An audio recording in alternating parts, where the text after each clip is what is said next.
小白 Gas 出動。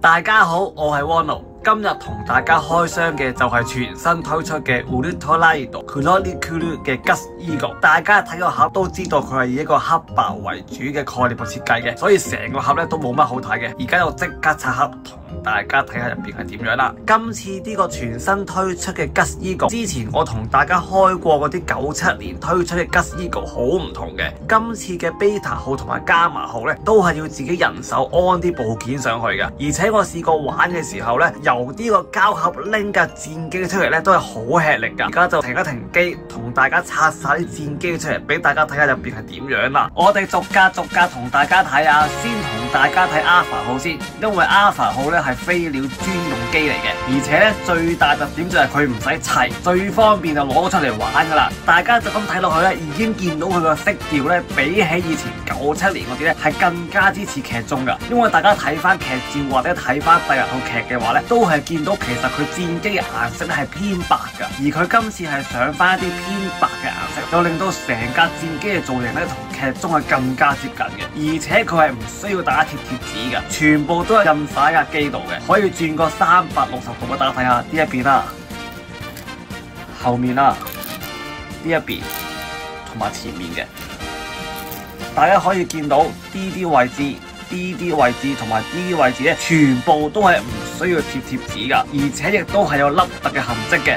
例如呢個位，呢個位直情係凸起咗嘅，咁所以令我成架機嘅造型外觀都係同劇中更加接近嘅。但不過97年嗰格咧就可以有一個彈出嘅玩法去玩嘅，今次啲格就冇啦。如果大家想睇翻97年嗰格有啲咩玩咧，就可以撳翻右上角睇翻嗰個玩具時光機，咁有一集咧係開呢個 Gas Eagle 嘅。今次呢個全新推出嘅 Gas Eagle 仲有一個好特別嘅玩法，就係有光同埋有聲嘅。咁個開關掣喺邊咧？就喺後面啦。呢個位咧就係一個開關掣嚟嘅，一拍着就會有聲噶啦。咁而家拍俾大家睇下先。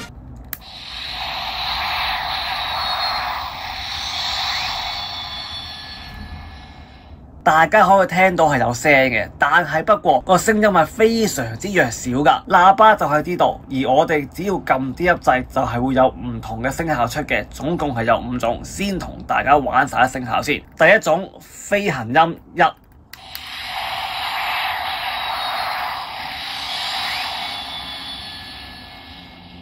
第二種獅鉗發射音，第三種 laser 炮發射音，第四種有導波音，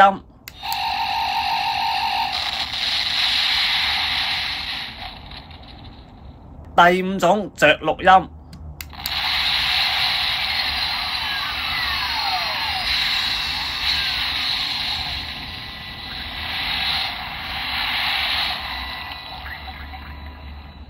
聲效就係得啲啲啦，咁我再反一反呢邊俾大家睇，咁大家可以見到咧，其實佢成個造型係好貼近劇中嘅。而家就同大家睇埋 Beta 號，Beta 號咧就同啱先嘅 Alpha 號唔同啦。Beta 號就要將啲兩對翼自己安上去嘅，咁大家只要對翻啲凹凸位一安就係噶啦。而家就試一試安俾大家睇，因為我開過嚟玩啊，所以我知道咧，你安嘅話咧個難度都相當之大嘅，唔係咁簡單安到落去嘅。對翻凹凸位再安。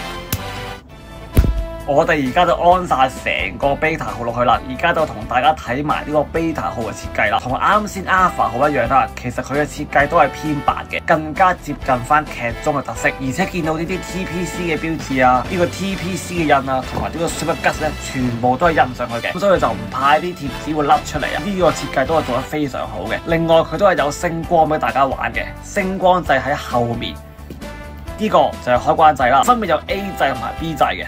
呢個就係 A 掣，呢個就係 B 掣。A 掣咧就係 for 普通嘅 Beta 號而玩嘅 ，B 掣就係 for 陣間合體做 Gas Eagle 嘅時候發出一啲 Gas Eagle 嘅聲音嘅。先同大家玩咗 A 掣先，開機。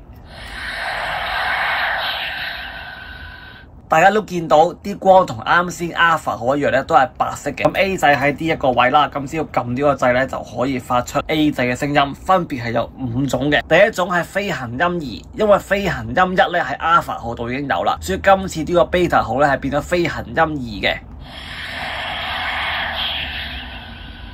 第二種就係 laser 炮發射音。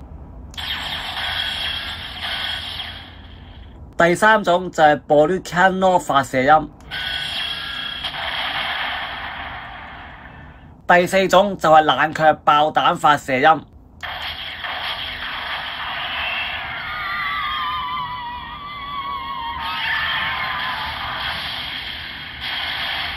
第五種就係 LED 反應調查音。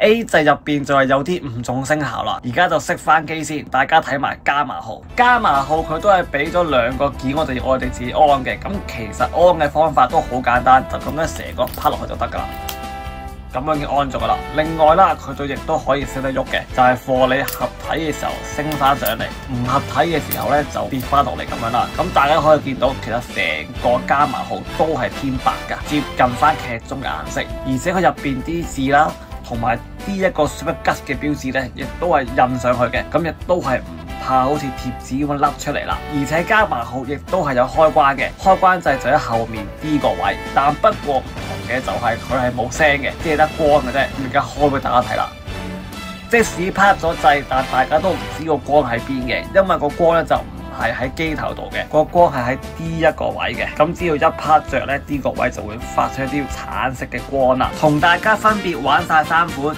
而家就同大家試下合體啦。其實合體嘅方式咧，同之前97年嗰個都差唔多嘅，都係將 Alpha 號呢個打開，然後就安落去，咁已經合到2格噶啦。但係不過加碼號就唔同啲，加碼號咧係要掹開咗呢個先嘅，然後將呢個升起，再安翻呢個上去，跟住就可以合體噶啦，咁樣就已經合咗做 Gus Eagle 啦。啱先同大家講過 Beta 號嘅 B 掣咧係可以玩到 Gus Eagle 嘅啲音效嘅。B 掣嘅位置就係喺機底嘅呢一個位，咁大家只要玩呢個位咧就可以玩到 Gus Eagle 嘅聲音噶啦。Gus Eagle 嘅聲音分別係有9種，第一種係飛行音3。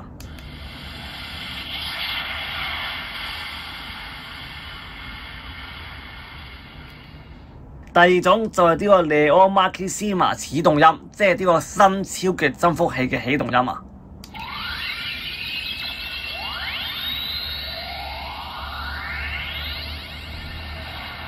第三種就係 Beam 發射音。第四種就係傳彈發射音。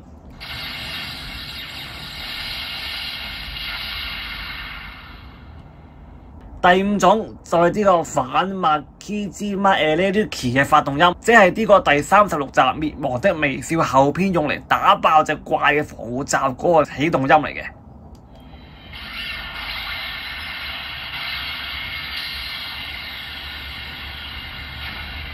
第6種就係呢個龍捲雷擊嘅發射音。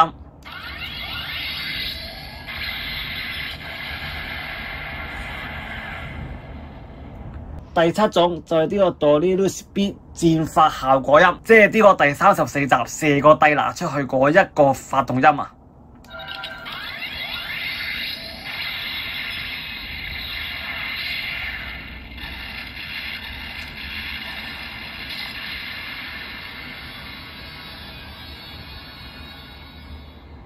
第8種就係呢個分離音，即係佢係解體嘅時候嘅一個聲音。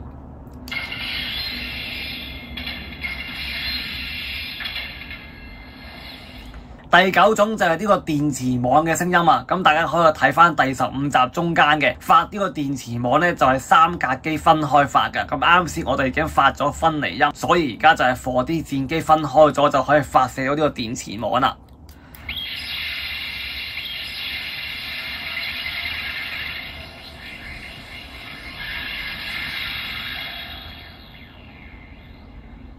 跟住就翻去飛行音嘅啫。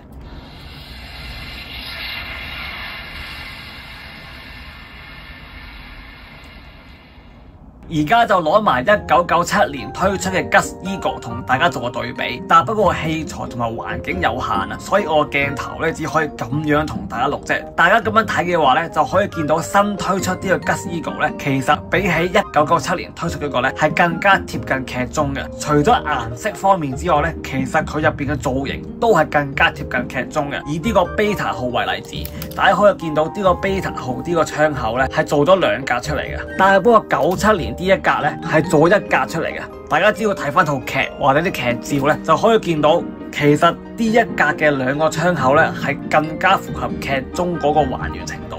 而且新推出呢個 Gus Eagle 仲有星光同大家玩，但不過大家唔好以為97年嗰個毫無價值，97年嗰個一定有佢嘅價值嘅。其中一個就係懷念，揾翻1997年推出嘅產品，細個睇帝拿嘅感覺已經全部翻晒嚟㗎啦。第二就係佢個合金重量問題，因為成架97年推出嘅 Gus Eagle 都係用合金製成，佢嘅重量一定比起而家新推出嗰個咧高好多嘅。第三就係佢嗰個可換程度，因為佢而家推出呢個 Gus Eagle 最盡都係多星光啫嘛，但係不過以前97年嗰架咧又可以發射飛彈又可以彈出，其實我覺得佢嘅玩樂程度比起呢一個係更加啱我玩嘅。咁我唔知大家點樣睇啦，可能大家係中意玩星光多啲嘅，所以大家想買邊一架咧就真係在乎翻自己嘅口味。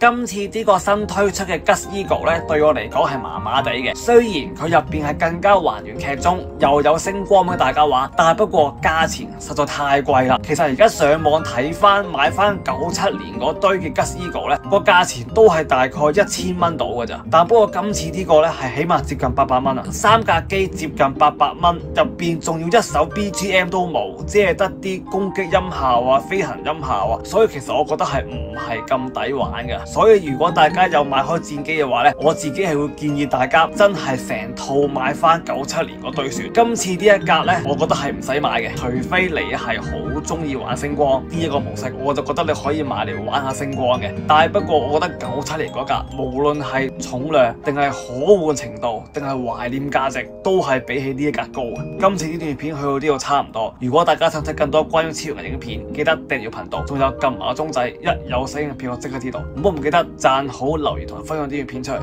段片呢度，我哋下邊見，拜拜。